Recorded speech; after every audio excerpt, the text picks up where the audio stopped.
Good morning students. ಎಲ್ಲರಿಗೂ ವಿದ್ಯಾಶಕ್ತಿಯ ಗಣಿತ ವಿಭಾಗಕ್ಕೆ ತಮಗೆಲ್ಲರಿಗೂ ಸ್ವಾಗತ. ನಾನು ಇವತ್ತು 10ನೇ ತರಗತಿಯ ಆಲ್ರೆಡಿ ನಿಮಗೆ ಸ್ಟಾರ್ಟ್ ಮಾಡಿದ್ದೀನಿ. 2 ಚರಾಕ್ಷರಗಳಿರುವ ರೇಖಾತ್ಮಕ ಸಮೀಕರಣಗಳ ಜೋಡಿಗಳು. ಅದ್ರೊಳಗೆ ನಾನು ನಿಮಗೆ ಯಾವ್ದು ಹೇಳಿದ್ದೀನಿ ಹೇಳ್ರಿ? ನಕ್ಷಾ ವಿಧಾನ, ಗ್ರಾಫಿಕಲ್ ಮೆಥಡ್ ಅನ್ನ ಹೇಳಿದ್ದೀನಿ. ಇವತ್ತು ನಾನು ನಿಮಗೆ ಹೇಳ್ತಾ ಇರೋದು ಆದೇಶ ವಿಧಾನ. ಲಾಸ್ಟ್ ಕ್ಲಾಸ್ ಒಳಗೆ ಒಂದೇ ಒಂದು ಪ್ರಾಬ್ಲಮ್ ಅನ್ನ ಬಿಡಿಸಿದೆ, ಯಾಕಂದ್ರೆ ಟೈಮ್ ಆಯ್ತು ಅಷ್ಟೇ. ಅದ್ರ ಮುಂದಿನ ಕಂಟಿನ್ಯೂ ಪಾರ್ಟ್ ಅನ್ನ ನಾನು ಇವತ್ತ ಹೇಳ್ತೇನೆ ನಿಮಗ. ಯಾವ್ದಂದ್ರ 2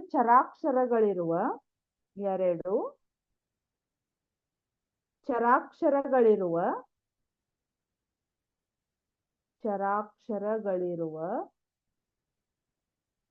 ರೇಖಾತ್ಮಕ ಸಮೀಕರಣಗಳ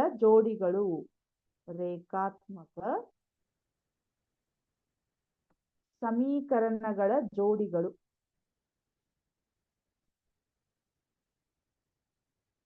ಜೋಡಿಗಳು pair of linear equations in 2 variables. ಇದು ಯಾವ್ದು ಪಾಠ ಅಂದ್ರ, ಸೊ ಇದ್ರೊಳಗೆ ನಾನು ಯಾವ್ದು ಹೇಳ್ತಾ ಇದ್ದೆ ಅಂದ್ರ ಆದೇಶ ವಿಧಾನ, ಸಬ್ಸ್ಟಿಟ್ಯೂಷನ್ ಮೆಥಡ್. ಆದೇಶ ವಿಧಾನ ಅಭ್ಯಾಸ 3.3. ಹೌದಾ? ಇದ್ರೊಳಗೆ ನಾನು ಫಸ್ಟ್ನೇದ್ ಹೇಳಿದ್ದೆ, ಈಗ ಸೆಕೆಂಡ್ ಒನ್ ನೋಡೋಣಂತ. ಹೌದಾ? ಫಸ್ಟ್ ಮೇನ್ ಒಳಗ ಸೆಕೆಂಡ್ ಒನ್ ಯಾವ ರೀತಿ ಇದೆ ನೋಡ್ರಿ. S minus T is equal to 3 ಅಂತ ಇದೆ. ಹೌದಾ? S minus T is equal to 3. ಆಮೇಲೆ ಎಸ್ ಬೈ 3, ಹೌದಾ, plus T by 2 is equal to 6 ಇದೆ. ಹೌದಾ? ಈಗ ನಾವ್ ಏನ್ ಮಾಡ್ಬೇಕಂದ್ರ ಎಸ್ ಮೈನಸ್ ಟಿ ಇದು ಏನು ಪ್ರಾಬ್ಲಮ್ ಇಲ್ಲ ನಮಗ. ಸೊ a1x b1y ಆಮೇಲೆ c1 ಕರೆಕ್ಟ್ ಇದೆ. ಬಟ್ ಇದು ಭಿನ್ನ ರಾಶಿ ಒಳಗಿದ್ದಾಗ ನಮಗ ಸ್ವಲ್ಪ ಪ್ರಾಬ್ಲಮ್ಸ್ ಗಳನ್ನ ಮಾಡೋದು ತೊಂದ್ರೆ ಆಕತಿ. ಹೌದಾ?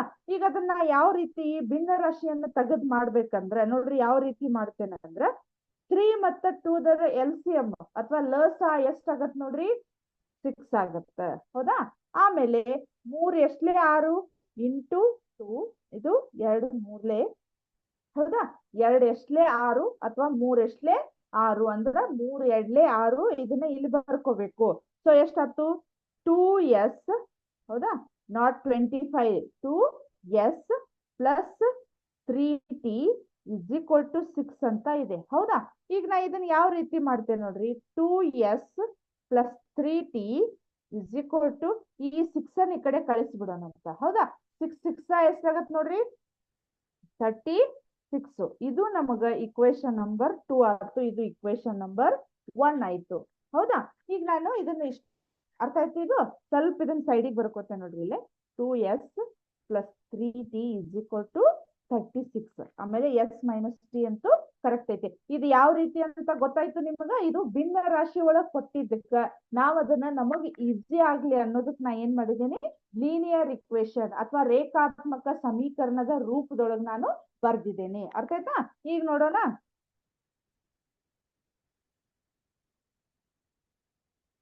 ಇಲ್ಲೇನಿತ್ತದು, S minus T is equal to 3 ಅಂತಿತ್ತು. ಹೌದಾ? ಈಗ 2s plus T, 2s plus T 3t is equal to 36. ಇದು ಇಕ್ವೇಶನ್ ನಂಬರ್ 1, ಇದು ಇಕ್ವೇಶನ್ ನಂಬರ್ 2 ಅಂತ ಇದೆ. ಹೌದಾ? ಈಗ ನಾ ಏನ್ ಮಾಡ್ತೇನೆ, ಒಂದನ್ನ ಎಸ್ ಇಸ್ ಈಕ್ವಲ್ ಟು ಮಾಡ್ಕೋಬಹುದು, ಇಲ್ಲ ಟಿ ಇಸ್ ಈಕ್ವಲ್ ಟು ಮಾಡ್ಕೋಬಹುದು. ಅದು ನಿಮಗ್ ಬಿಟ್ಟ ವಿಷಯ. ಸೊ ನಾ ಈಗ ಯಾವ್ದು ಮಾಡ್ತೇನೆ ನಿಮಗೆ ಈಸಿಲಿ ಹೇಳ್ಬೇಕಂದ್ರ ಅದ್ರದ ಅಂದ್ರ ಸಣ್ಣ ಸಮೀಕರಣ ಇದ್ದದನ್ನ ತಗೋಬೇಕು. ಅಂದ್ರೆ ನಾವು ಈಸಿಲಿ ಸಿಂಪ್ಲಿಫೈ ಮಾಡ್ಲಿಕ್ಕೆ, ಆಮೇಲೆ ನಮಗ ಟೈಮ್ನು ಸೇವ್ ಆಗುತ್ತ. ಸೊ ನಾ ಈಗ ಏನ್ ಮಾಡ್ತೇನೆ ನೋಡ್ರಿ, ಸಮೀಕರಣ 1ರಿಂದ ಫ್ರಾಮ್ ಇಕ್ವೇಶನ್ 1. ಹೌದಾ? ಸಮೀಕರಣ 1ರಿಂದ. So S minus T is equal to 3. ಹೌದಾ? ಇದನ್ನ ಯಾವ ರೀತಿ ಮಾಡ್ತೇನೆ ನೋಡ್ರಿ, ಎಸ್ ಇಸ್ ಈಕ್ವಲ್ ಟು 3. ಈ ಮೈನಸ್ ಟಿ ನ ಈ ಕಡೆ ಕಳಿಸ್ತೇನೆ. ಏನಾಗತ್ ನೋಡ್ರಿ, ಅದು ಪ್ಲಸ್ ಟಿ. ಪ್ಲಸ್ ಟಿ ಇದಕ್ ನಾ ಏನಂತ ಕರಿತೇನೆ, ಇಕ್ವೇಶನ್ ನಂಬರ್ 3. Equation number 3. ನಾ ಈಗ ಏನ್ ಮಾಡ್ತೇನೆ ಅಂದ್ರ ಸಮೀಕರಣ 3 ಸಮೀಕರಣ 2ರಲ್ಲಿ ಆದೇಶಿಸಲಾಗಿ. ಈ ವರ್ಡ್ ಅನ್ನ ನಾವು ಬರೀಲೇಬೇಕು ಈ ಸೆಂಟೆನ್ಸ್, ಯಾಕಂದ್ರೆ ಇದು ಆದೇಶ ವಿಧಾನ ಅಥವಾ ಸಬ್ಸ್ಟಿಟ್ಯೂಷನ್ ಮೆಥಡ್ ಅಂತ ಇದ್ದಿದ್ದಕ್ಕೆ ನಾವು ಈ ಲೈನ್ ಅನ್ನ ಬರೀಲೇಬೇಕು. ನಾ ಯಾವ ರೀತಿ ಬರೀತೇವೆ ನೋಡ್ರಿ, ಸಮೀಕರಣ 3 ಸಮೀಕರಣ 2ರಲ್ಲಿ ಆದೇಶಿಸಲಾಗಿ.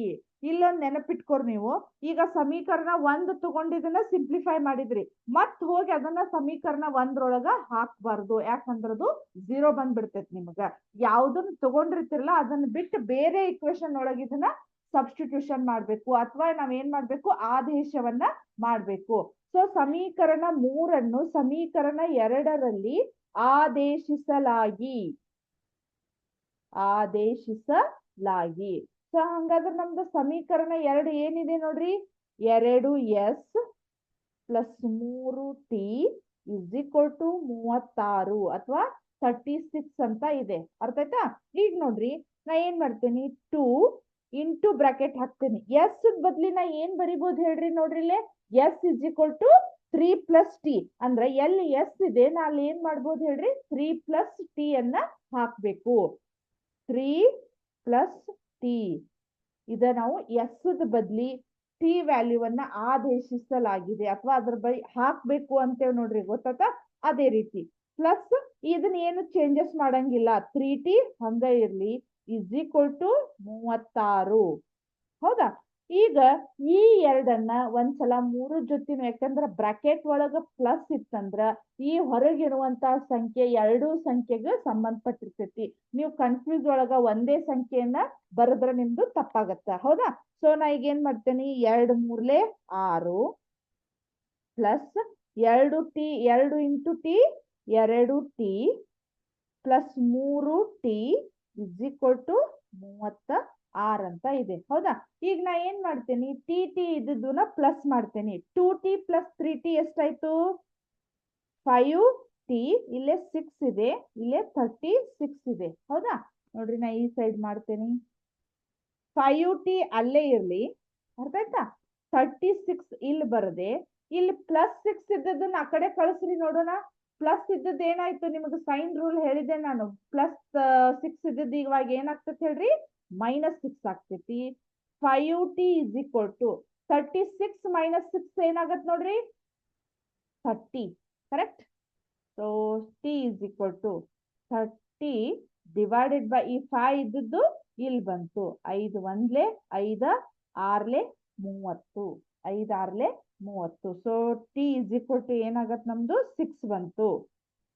t = 6 ಬಂತು. ಈಗ ಇಲ್ಲಿಗೆ ಮುಗ್ದಿಲ್ಲ ಇದು, ಇನ್ನು ಎಸ್ ಅನ್ನ ಕಂಡು ಹಿಡಿಬೇಕು ನಾವು. ಸೊ ಈಗ ಏನ್ ಮಾಡ್ಬೇಕಂದ್ರ, t = 6 ಬಂದಿತ್ತಲ್ಲ, ನೀವು ಈ ಇಕ್ವೇಶನ್ 1 ಮತ್ತು 2ರಲ್ಲಿ ಯಾವ್ದಾದ್ರು ಒಂದ್ರೊಳಗೆ ನೀವ್ ಏನ್ ಮಾಡ್ಬೇಕಂದ್ರ ಟಿ ವ್ಯಾಲ್ಯೂವನ್ನ ಹಾಕಿದ್ರೆ ನಿಮಗೆ ಏನಾಗತ್ತೆ ಹೇಳ್ರಿ, ಆನ್ಸರು ಎಸ್ ವ್ಯಾಲ್ಯೂ ಬರ್ತೈತಂತ. ಹೌದಾ? ನೋಡೋಣ ಈಗ.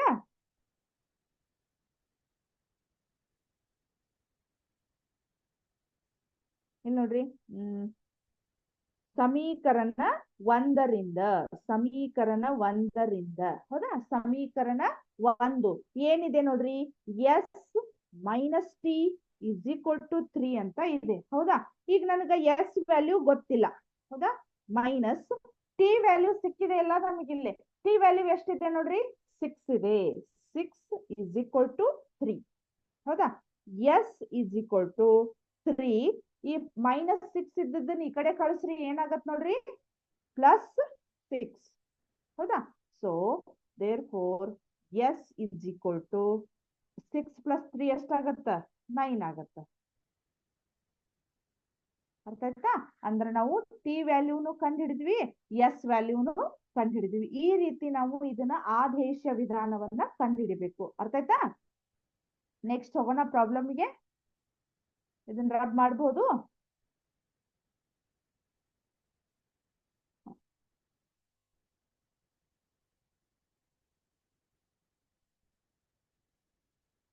ನೆಕ್ಸ್ಟ್ ಪ್ರಾಬ್ಲಮ್ ಥರ್ಡ್ ಒನ್ ಏನಿದೆ, ಥರ್ಡ್ ಒನ್ ಮಾಡ್ತೇನೆ, ಉಳಿದದ್ದು ನೀವ ಮಾಡ್ಬೋದು. ಹೌದಾ? Third one, 3x minus y is equal to 3. 3x minus y is equal to 3. 9x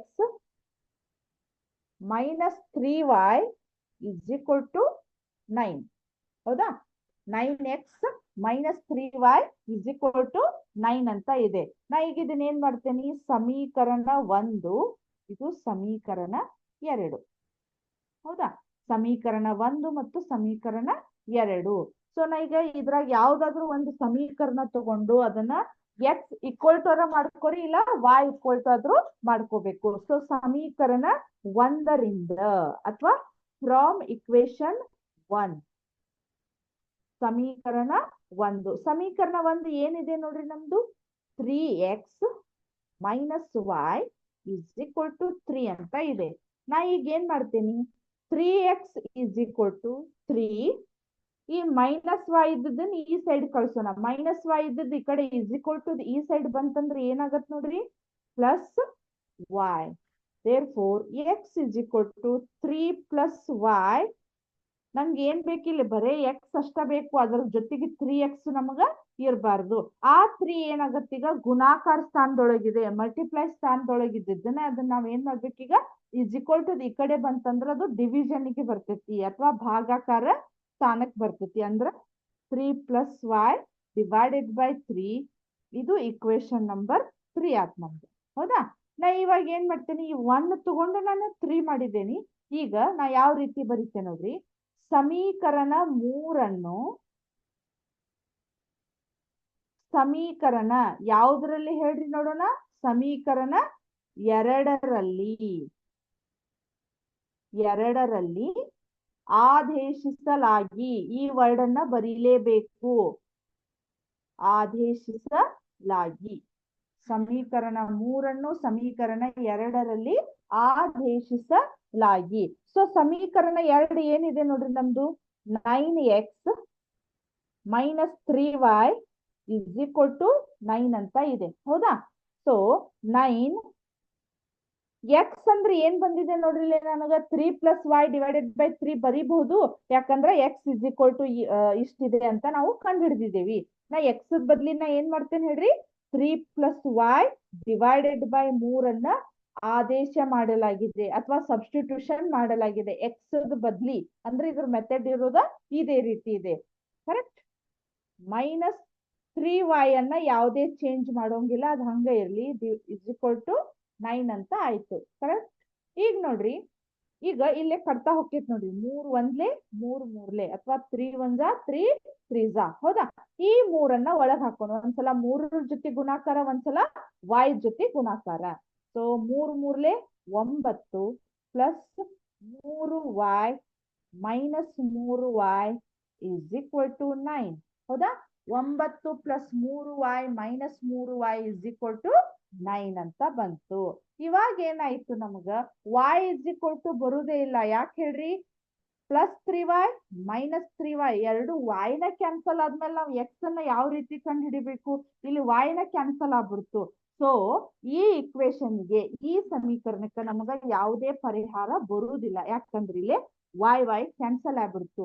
y ಯಾವಾಗಿದ್ರು cancel ಆಗ್ಬಾರ್ದು, ಅಥವಾ x ಕ್ಯಾನ್ಸಲ್ ಆಗ್ಬಾರ್ದು. ನಮಗ ಅರ್ಥ ಆಯ್ತಾ? ಒಮ್ಮೊಮ್ಮೆ ಈ ಟೈಪ್ ಲೆಕ್ಕ ಕೊಡ್ತಾರೆ, ನಿಮ್ಗೆ ಕನ್ಫ್ಯೂಸ್ ಆಗ್ಲಿ. ನಿಮ್ಗೆ ಏನಾಗ್ಬಿಡ್ತೈತಿ, y ವ್ಯಾಲ್ಯೂ ಕಂಡು ಹಿಡ್ಲಿಕ್ಕೆ ಆಗ್ಲಿಲ್ಲ, ಅಥವಾ x ವ್ಯಾಲ್ಯೂ ನಮ್ದೇ ಎಲ್ಲೇ ಪ್ರಾಬ್ಲಮ್ ತಪ್ಪಾಗಿರ್ಬೋದು, ಸ್ಟೆಪ್ಸ್ ಎಲ್ಲ ಮಿಸ್ ಆಗಿರ್ಬೋದು ಅಂತ ಇರ್ತೈತಿ. ಅವರು ಅದನ್ನ ಇದೇ ರೀತಿನ ಕೊಟ್ಟಿರ್ತಾರೋ. ಇದಕ್ಕ ಈ ಸಮೀಕರಣಕ್ಕೆ ಯಾವುದೇ ಪರಿಹಾರವಿಲ್ಲ ಅಂತ ನಾವು ಬರಿಬೇಕು. ಅರ್ಥ ಆಯ್ತಾ? ದೇರ್ಫೋರ್ ಈ ಸಮೀಕರಣಕ್ಕೆ ಯಾವುದೇ ಪರಿಹಾರವಿಲ್ಲ. ಸಮೀಕರಣಕ್ಕೆ ಯಾವುದೇ ಪರಿಹಾರವಿಲ್ಲ. ಯಾವುದೇ ಪರಿಹಾರವಿಲ್ಲ. ಪರಿಹಾರವಿಲ್ಲ ಅಂದ್ರ ನಮಗಿಲ್ಲಿ ಈ ಇಕ್ವೇಶನ್ಗೆ ನಮಗ ಸಮೀಕರಣ ಅಂದ್ರ ಇಕ್ವೇಶನ್ ಗಳನ್ನ ಕಂಡುಹಿಡಿಯಲಿಕ್ಕೆ ಆಗೋದಿಲ್ಲ. ಅರ್ಥ ಆಯ್ತಾ? ಮತ್ತೆ 3rd 4th 5th 6th ನೀವ ಮಾಡ್ರಿ. ಗೊತ್ತಾಗ್ಲಿಲ್ಲ ಅಂದ್ರೆ ನಾ ಹೇಳ್ತೇನೆ. ಈಗ 2ನೇ ಮೇನಿಗೆ ಅಂತ ಹೋಗೋಣ. ಹೌದಾ?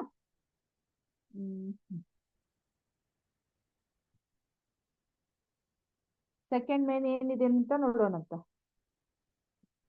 ಸೆಕೆಂಡ್ ಮೇನ್ ನೋಡ್ರಿ, 2x plus 3y is equal to 11. 2x plus 3y is equal to 11. ಹೌದಾ? Next 2x minus 4y is equal to minus 24. minus 24 ಅಂತ ಇದೆ. ಅರ್ಥ ಆಯ್ತಾ? ಇದರಿಂದ y is equal to mx plus 3 ರಲ್ಲಿ m ನ ಬೆಲೆಯನ್ನ ಕಂಡುಹಿಡಿಯಿರಿ ಅಂತ ಹೇಳಿದಾರೆ ಅವರು. ಹೌದಾ? ಈಗ ನಾವು ಫಸ್ಟ್ ಏನ್ ಮಾಡ್ಬೇಕು, x ಮತ್ತು y ವ್ಯಾಲ್ಯೂ ಅನ್ನ ಕಂಡು ಹಿಡಿದು ಆಮೇಲೆ ಅವ್ರು ಏನ್ ಕೊಟ್ಟಿದಾರಲ್ಲ equation y is equal to mx plus 3 ಅನ್ನ ಆಮೇಲೆ ಕಂಡು ಹಿಡಿಯೋಣ ಅಂತ. ಫಸ್ಟ್ ಈಗ ಏನ್ ಮಾಡ್ಬೇಕು, ನಾನೀಗ ಸಮೀಕರಣ 1 ಮತ್ತು 2 ಬರ್ಕೋತೇನೆ. ಇದು ಸಮೀಕರಣ 1, ಸಮೀಕರಣ 2. ಇವನ್ನ ಕಂಪಲ್ಸರಿ ನೀವು ನೀಟಾಗಿ ಬರೀಲೇಬೇಕು. ಇಲ್ಲ ಅಂದ್ರೆ ನಿಮಗೆ ಎಕ್ಸಾಮ್ ಒಳಗ ಪೂರ್ತಿ ಮಾರ್ಕ್ಸ್ ಸಿಗೋದು ಅಂದ್ರ ಅಪರೂಪ, ಸಿಗುದನೇ ಇಲ್ಲ. ಕರೆಕ್ಟ್ ಅಂದ್ರ ಅವರು ಸ್ಟೆಪ್ ವೈಸ್ ಮಾರ್ಕ್ಸ್ ಕೊಡ್ತಿರ್ತಾರ. ಹೌದಾ? ಈಗ ನೋಡ್ರಿ 2x plus 3y is equal to 11. 2x minus 4y is equal to minus 24 ಅಂತ ಇದೆ. ಹೌದಾ? ನಾ ಈಗ ಏನ್ ಮಾಡ್ತೇನೆ, ಸಮೀಕರಣ 1ರಿಂದ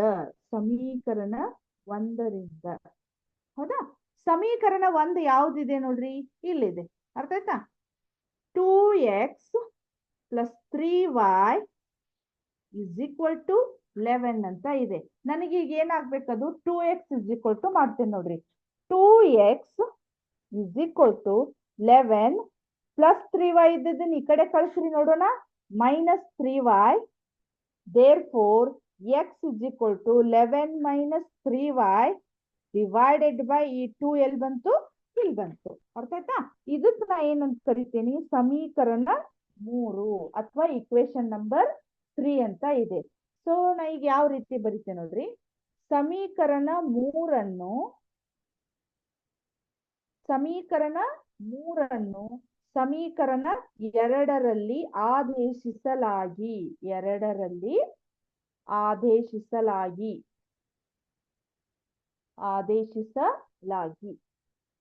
ಅರ್ಥಾಯ್ತಾ? ಆದೇಶಿಸಲಾಗಿ. ಸೊ ಹಂಗಾರ ನಮ್ದು ಸಮೀಕರಣ ಯಾವ್ದಿದೆ ನೋಡ್ರಿ, 2x minus 4y is equal to minus 24 ಅಂತ ಇದೆ. ಹೌದಾ? 2x minus 4y is equal to minus 24 ಅಂತ ಇದೆ. ಸೊ ನಾನು ನೋಡ್ರಿ 2 x ಅಂದ್ರೆ ನಾ ಏನ್ ಹಾಕ್ಬೋದು ಹೇಳ್ರಿ, 11 minus 3y divided by 2 ಹಾಕ್ಬೋದು. ಯಾಕಂದ್ರೆ ಇದು ಆದೇಶ ವಿಧಾನ. ಇದನ್ನ ನಾವು ಇಕ್ವೇಶನ್ ನಂಬರ್ 1 ದಿಂದ 3 ಕನ್ವರ್ಟ್ ಮಾಡ್ಕೊಂಡಿದ್ದೇವಿ. So 11 minus 3y divided by 2 minus 4y is equal to minus 24 ಅಂತ ಇದೆ. ಹೌದಾ? minus 24 ಅಂತ ಇದೆ. ಸ್ವಲ್ಪ ಮೈನಸ್ ಬಂದಾಗ ಸ್ವಲ್ಪ ಚಿಹ್ನೆಗಳನ್ನ ಇಡುವುದು ಬಹಳ ಕೇರ್ಫುಲ್ ಆಗಿ ಇಡ್ರಿ. ಇಲ್ಲ ಅಂದ್ರ ಒಂದ್ ಚಿಹ್ನೆ ಮರ್ತರು ನಿಮ್ಗ ಪ್ರಾಬ್ಲಮ್ ತಪ್ಪಾಗೋ ಚಾನ್ಸ್ ಬಹಳ ಇದೆ. ಸೊ ಇಲ್ಲಿ ನೋಡ್ರಿ 2 ಕ್ಯಾನ್ಸಲ್ ಆಯ್ತು. ಇಲ್ಲಿ ಏನು ನಮಗ್ ಗುಣಾಕಾರ ಮಾಡ್ಲಿಕ್ಕಂತೂ ಉಳಿಲಿಲ್ಲ. 1 into anything is 1. ಹೌದಾ? ಸೊ ಇಲ್ಲಿ ನೋಡ್ರಿ 11 minus 3y minus 4y is equal to minus 24 ಅಂತ ಇದೆ. ಕರೆಕ್ಟ್? minus 24. ಇಲ್ಲಿ ನೋಡ್ರಿ ಇವೆರಡು ಮೈನಸ್ ಇದ್ದಾಗ ನಮ್ಗೆ ಏನಾಗತ್ ನೋಡ್ರಿ, ಸಜಾತಿಯ ಚಿಹ್ನೆಗಳಿದ್ರ ಕೂಡಿಸ್ಬೇಕು, ಅದೇ ಚಿಹ್ನೆಯನ್ನ ಇಡಬೇಕು. minus 3y minus 4y ಸಜಾತಿಯ ಚಿಹ್ನೆಗಳಿದ್ರೆ ಏನಾಗತ್ ನೋಡ್ರಿ, minus 7y ಎರಡೂ ಕೂಡಿಸ್ಬೇಕು. ಬಟ್ ಚಿಹ್ನೆಯನ್ನ ಅದು ಯಾವ್ದು ಇರ್ತೈತೆ ಅದನ್ನ ಮೈನಸ್ ಇದ್ರೆ ಮೈನಸ್, ಪ್ಲಸ್ ಇದ್ರೆ ಪ್ಲಸ್ ಅಂತ ಇಡ್ಬೇಕು. So minus 24. ಇಲ್ಲಿ ನೋಡ್ರಿ ಪ್ಲಸ್ 11 ಇದ್ದದನ್ನ ಈ ಕಡೆ ಕಳಿಸ್ರಿ, ಎಷ್ಟಾಗತ್ ನೋಡ್ರಿ, minus 11 ಆಗತ್ತ. ಹೌದಾ? minus 11y is equal to minus ಸಜಾತಿಯ ಚಿಹ್ನೆಗಳಿದ್ರೆ ಏನ್ ಮಾಡ್ಬೇಕು, ಈಗ ನಾ ಹೇಳಿದ್ದೆ ನಿಮ್ಗ ಪ್ಲಸ್ ಮಾಡ್ಬೇಕು. ಸೊ 4 plus 1 5, 2 plus 1 3, ಮೈನಸ್ಸಿಗೆ ಮೈನಸ್ ಬಂತು. Correct? 7y is equal to minus 35. ಹೌದಾ? So y is equal to minus 35 divided by minus 7. minus 35 divided by minus 7 ಅಂತ ಆಯ್ತು. ಸೊ ಮೈನಸ್ ಕ್ಯಾನ್ಸಲ್ ಆಯ್ತು. 7 1 7 5 ಅಥವಾ 7 1 7 5 35. Therefore, y is equal to 5 ಬಂತು. ಯಾವಾಗಿದ್ರು answer ಬಂತಂದ್ರ ಈ ರೀತಿ ನೀವು ಬಾಕ್ಸ್ ಹಾಕ್ಬೇಕು ಅಂದ್ರೆ ನಿಮ್ಗ ನೀಟಾಗಿ ಕಾಣಿಸ್ತೈತಿ. Correct? y is equal to 5 ಆಯ್ತು. ಸೊ ಇದನ್ನ ಏನ್ ಮಾಡ್ಬೋದು, ನೀವು ಸಮೀಕರಣ 1 ಹಾಕ್ರಿ, ಸಮೀಕರಣ 2 ಹಾಕಿ ನಾವ್ ಇನ್ನೂ ಇದು ಲೆಕ್ಕ ಮುಗ್ದಿಲ್ಲ, ಎಕ್ಸ್ ವ್ಯಾಲ್ಯೂವನ್ನ ಕಂಡುಹಿಡಿಬೇಕು. ಅರ್ಥ ಆಯ್ತಾ? ಈಗ ನಾ ಏನ್ ಹೇಳ್ತಾ ಇದ್ದೀನಿ ಅಂದ್ರೆ ನಿಮಗೆ ಇನ್ನೊಂದು ಈಸಿ ಟ್ರಿಕ್ಸ್ ಅಂದ್ರ ಆ ಎರಡೂ ಸಮೀಕರಣದೊಳಗ ಸಣ್ಣ ಸಮೀಕರಣ ಯಾವ್ದಿರ್ತೈತಿ ಅಂದ್ರೆ ಕಾಂಪ್ಲಿಕೇಶನ್ ಮೈನಸ್ ವ್ಯಾಲ್ಯೂ. ಈಗ ನೋಡ್ರಿ -24 ತಗೋಬಹುದು ನೀವು, ಮತ್ತದು ಗುಣಾಕಾರ ಮಾಡ್ರಿ, ಸುಮ್ಮನೆ ನಿಮ್ಗೆ ಕಾಂಪ್ಲಿಕೇಶನ್ ಆಗತ್ತ. ಸೊ ಇದು ಸಣ್ಣದಿದೆ, ಇದನ್ನ ತಗೊಳ್ಳಂತ. ಅರ್ಥ ಆಯ್ತಾ? ಈಗ ನಾ ಇದನ್ನ ರಬ್ ಮಾಡಬಹುದು.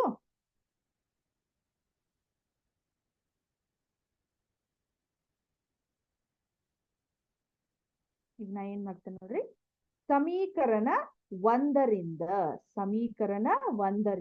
ಫ್ರಾಮ್ ಇಕ್ವೇಶನ್ 1 ಸಮೀಕರಣ 1 ಏನಿದೆ ನೋಡ್ರಿ, 2x + 3y = 11 ಅಂತ ಇದೆ. ಅರ್ಥ ಆಯ್ತಾ? ಸೊ 2x + 3 ಇಂಟು y ಅಂದ್ರೆ ಎಷ್ಟು ವ್ಯಾಲ್ಯೂ ಬಂದಿದೆ ನೋಡ್ರಿ, ನಮ್ದು 5 ಬಂದಿದೆ. 5 = 11.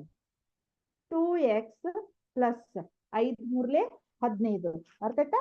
5 3 15 = 11 ಅಂತ ಇದೆ. ಕರೆಕ್ಟ್?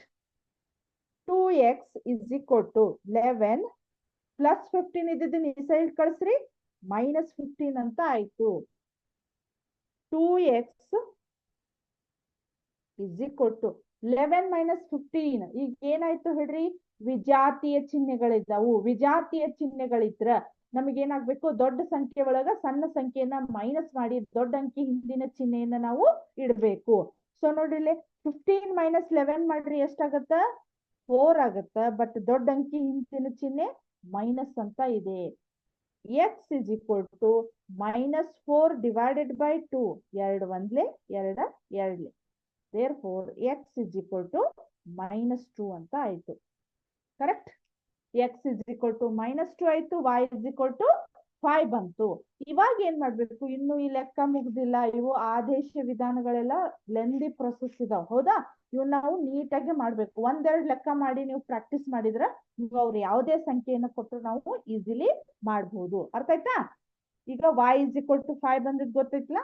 ಈಗ ಏನ್ ಮಾಡ್ಬೇಕು, ಅವ್ರು ಏನ್ ಕೊಟ್ಟಿದಾರಂದ್ರೆ ಒಂದು ಇಕ್ವೇಶನ್, y = mx + 3. ಹೌದಾ? y = mx + 3 ಇದ್ದಾಗ ನಾವ್ ಏನ್ ಮಾಡ್ಬೇಕಂತ, m ಬೆಲೆಯನ್ನ ಕಂಡುಹಿಡಿಬೇಕು. ಈಗ x ಬೆಲೆ ಕಂಡುಹಿಡಿದೀವಿ, y ಬೆಲೆ ಕಂಡುಹಿಡಿದೀವಿ, ಇನ್ನೂ ಒಂದು ಯಾವ್ದು ಹೇಳ್ರಿ, m ವ್ಯಾಲ್ಯೂವನ್ನ ಕಂಡುಹಿಡಿಬೇಕು. ಸೊ y ಎಷ್ಟು ಬಂದಿದೆ ನಮಗ? 5 ಬಂದಿತ್ತು. m ಅಂದ್ರ ನಮಗ್ ಗೊತ್ತಿಲ್ಲ, ಯಾಕಂದ್ರೆ ನಾವೀಗ ಅದನ್ನ ಕಂಡುಹಿಡಿಲಿಕ್ಕತ್ತೇವಿ. ಆಮೇಲೆ -2 + 3. ಆಯ್ತಾ? 5 = ಇಲ್ಲಿ +m ಐತಿ, ಇಲ್ಲಿ -2 ಐತಿ. ಎರಡು ಗುಣಾಕಾರ ಮಾಡ್ರಿ, ಪ್ಲಸ್ ಇಂಟು ಮೈನಸ್ -2m + 3 ಅಂತ ಇದೆ. ಕರೆಕ್ಟ್?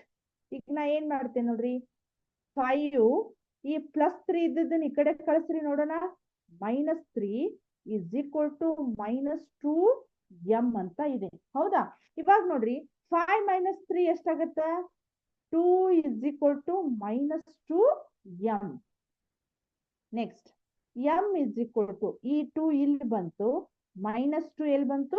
ಕೆಳಗ್ ಬರ್ತೈತಿ. ಯಾವಾಗಿದ್ರು ಯಾವ್ದ್ರದ್ದು ವ್ಯಾಲ್ಯೂವನ್ನ ಕಂಡು ಹಿಡಿಲಿಕ್ಕತ್ತೇವಲ್ಲ ಅದ್ರ ವ್ಯಾಲ್ಯೂದ ಬಾಜು ಇರುವಂತಹ ಸಂಖ್ಯೆ ನಮಗೆ ಏನಾಗ್ತೈತಿ, = ಈ ಕಡೆ ಹೋದ್ರ ಭಾಗಾಕಾರ ಸ್ಥಾನದೊಳಗ ಹೋಗ್ತೈತಿ. ಸೊ 2 1 2 1. Therefore, m = ಇಲ್ಲಿ ಮೈನಸ್ ವ್ಯಾಲ್ಯೂ ಇದೆ, ಮರಿಬಾರದು, -1. m = -1. ಈ ರೀತಿ ನಿಮಗ ಈ ಲೆಕ್ಕಗಳನ್ನ ಮಾಡ್ಬೇಕು. ಅರ್ಥ ಆಯ್ತಾ? ಇದು ಸಬ್ಸ್ಟಿಟ್ಯೂಷನ್ ಮೆಥಡ್. ಇನ್ನೊಂದು ನೆಕ್ಸ್ಟ್ ಹೋಗೋಣ. ಈಗ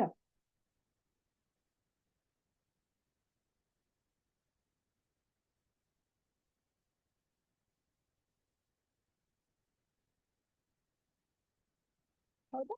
ನೆಕ್ಸ್ಟ್ ಏನಿದೆ ನೋಡಿ, ಥರ್ಡ್ ಮೇನ್, ಕೆಳಗಿನ ಸಮಸ್ಯೆಗಳಿಗೆ ರೇಖಾತ್ಮಕ ಸಮೀಕರಣಗಳ ಜೋಡಿಗಳನ್ನು ರಚಿಸಿರಿ ಮತ್ತು ಆದೇಶ ವಿಧಾನದಿಂದ ಅವುಗಳ ಪರಿಹಾರಗಳನ್ನು ಕಂಡು ಹಿಡಿಯಿರಿ ಅಂತ ಇದೆ. ಅರ್ಥ ಆಯ್ತಾ? ಕ್ವಶನ್ ಓದ್ತೇನೆ ನೋಡ್ರಿ ನಾನು.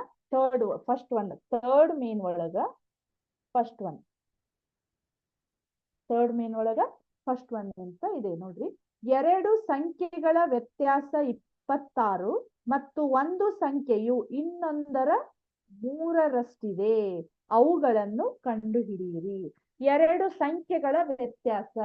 ಆ ಎರಡು ಸಂಖ್ಯೆಗಳು ನಾ ಯಾವ ರೀತಿ ಬರೀತೇನೆ, ನಿಮಗೆ ಇಷ್ಟೊತ್ತನ ಏನಾಗಿತ್ತು, ಅವರು ಇಕ್ವೇಶನ್ ಗಳನ್ನ ಕೊಟ್ಟಿದ್ರು. ಇಕ್ವೇಶನ್ ಗಳನ್ನ ಕೊಟ್ಟಾಗ ನೀವು ಈಸಿಲಿ ಮಾಡ್ತಿದ್ರಿ. ಬಟ್ ಇದೇನಾಗಿದೆ, ನಾವ ಇಕ್ವೇಶನ್ಸ್ ಗಳನ್ನ ಬರ್ಕೋಬೇಕು ಅವ್ರು ಹೇಳಿದಂತ ಇದ್ರೊಳಗ. ನಾ ಮತ್ತೆ ಕ್ವಶನ್ ಓದ್ತಾನ ಇಕ್ವೇಶನ್ ಅನ್ನ ಬರಿತೇನೆ ನೋಡ್ರಿ.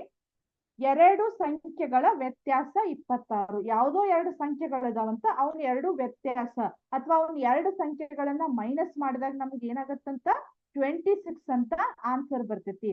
ಬಟ್ ಆ ಎರಡು ಸಂಖ್ಯೆಗಳು ಯಾವುವು ನಮಗ್ ಗೊತ್ತಿಲ್ಲ, ಹೌದಾ? ನಾ ಏನ್ ಮಾಡ್ತೇನೆ, ಆ ಸಂಖ್ಯೆಗಳು ಎಕ್ಸ್ ಮತ್ತು ವೈ ಆಗಿರಲಿ.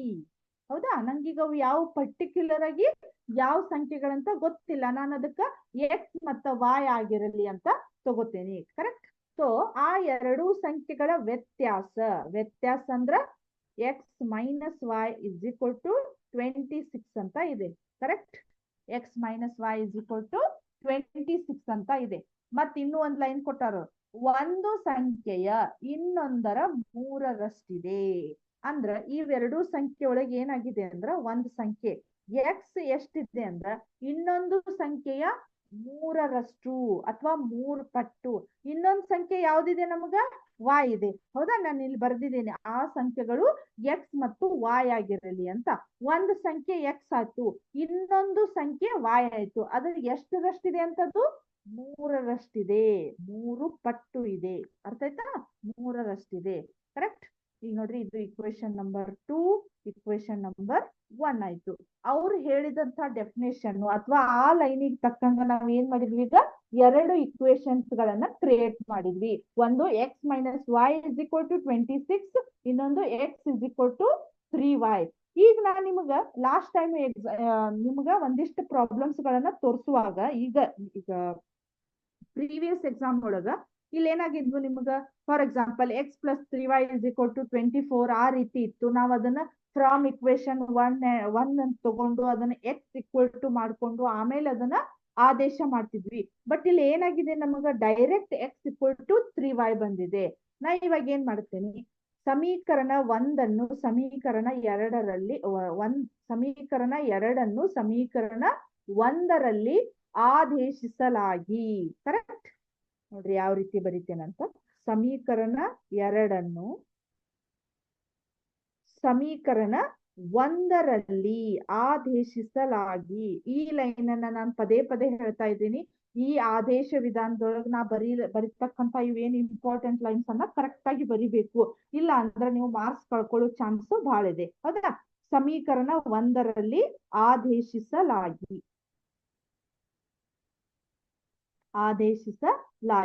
ಇಲ್ಲಿ ನೋಡ್ರಿ, ಸಮೀಕರಣ 1 ಏನಿದೆ, x minus Y is equal to 26.